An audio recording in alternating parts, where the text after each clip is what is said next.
So there are these studies that say that there is an optimism gap between the employees and the employers, but I don't think that framework is accurate because I think it's really about organizations and comparing organizations where some teams are optimistic about the future and they're bought in on the mission of their company and they feel supported by their employer, cared for, and they're a part of a team that's high performing and that energizes them.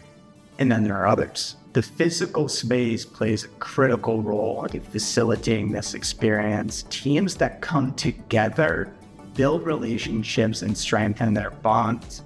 And the teams that can do that more effectively in that physical environment will be more successful.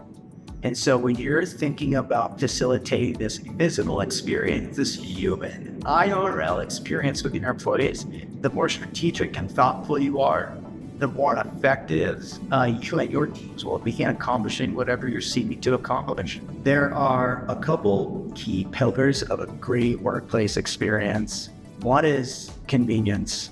The second is productivity. And the third is collaboration. And so convenience is when you walk into the space and you go into the pantries, the milk located by the cereal, the spoon that's located by the cereal and the milk, or do you feel like it's just a little more difficult to do the things you need to do? That's a pantry example. But if you go into the conference room and you hook up your computer, does it go up to the screen easily?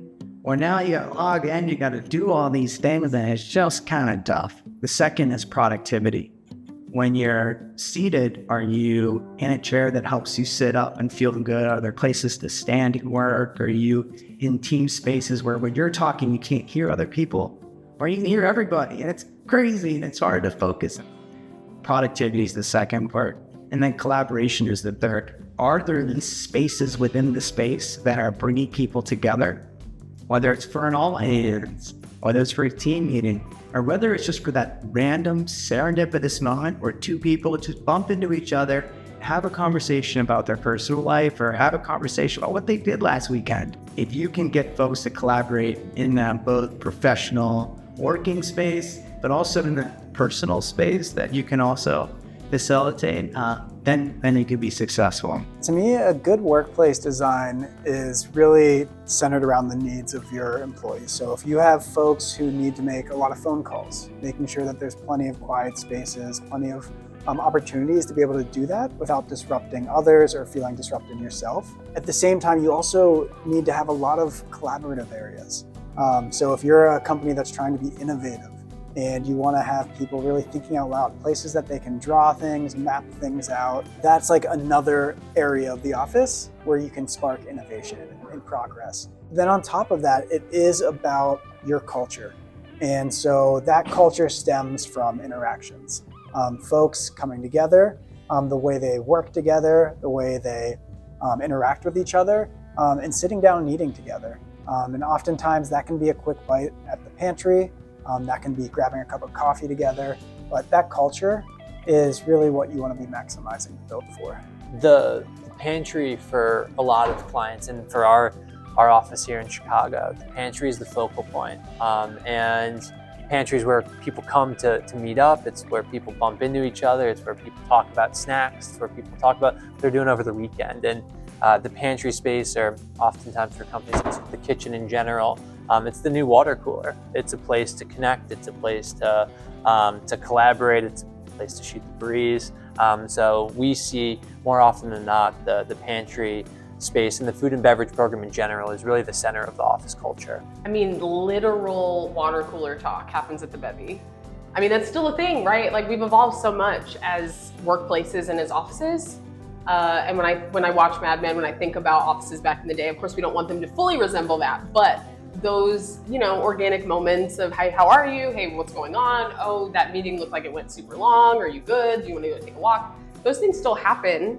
It's just, how can you, as an office planner, an office admin, as a leader of people, create those moments for your team members? And sometimes that's literally just as simple as having a bevy machine, as having a little setup where people can have a soft seat versus like their hard desk seat to like take a minute. So yeah. Yeah, I think it goes back, same thing, echoing that. It goes back to like laying out your space so that it allows for those moments to organically happen. But because you were very, very thoughtful about how you laid it out, and it doesn't have to be like you've got to switch the kitchen and the plumbing and all of that to have a sink here. It's about like little spaces. So one thing that Lindsay did for our office is the gravity bins. Oh, gravity bins, yes. Those are such a hit, and many organizations have them, but some don't. And it's the little cereal bin, but she put almonds and sometimes cereal, sometimes Raisinets, and people stand there, they put their cup down, and that's enough time for you to have like a quick conversation with someone who might be nearby.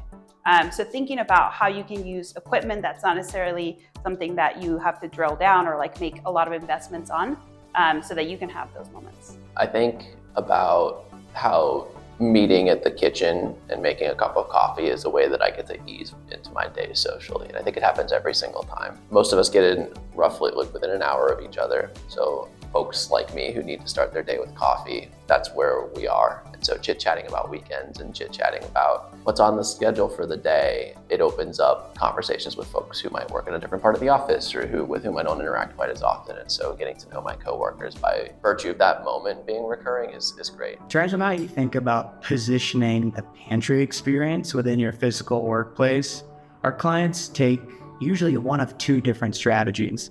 It's centralized or it's decentralized. And the centralized approach is the larger cafe space, the collective. You're trying to get everybody to flow into that environment because that's where everybody is. You know, if you go there, you'll get the opportunity to engage. And when you're there, there's that big open feeling, like one team, one space.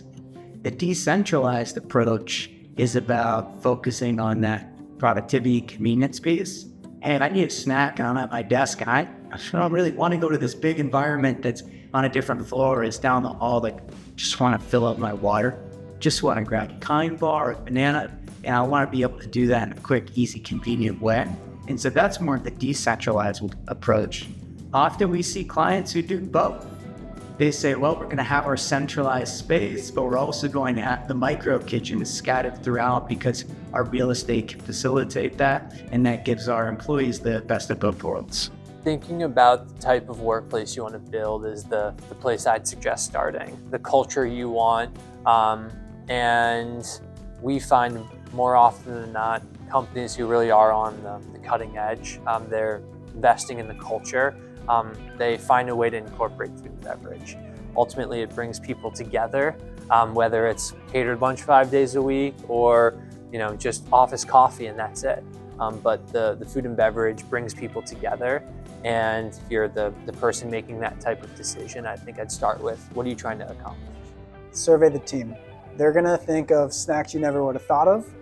There are so many good snacks out there, and I can't even express the excitement people will have coming into the office, the amount of energy, the amount of joy, and just right away that bump in office culture. It'll come right away. Yeah, you don't know what you don't know, right? And the only way that you can find out is through asking.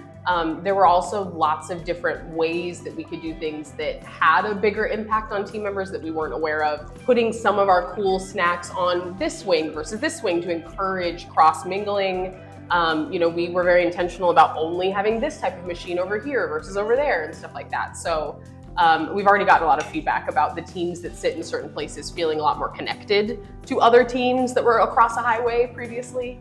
The office committee was super helpful because we don't like to make any decisions without getting feedback first and letting that inform what we do. So yeah, that was crucial in making sure that we had a connected office.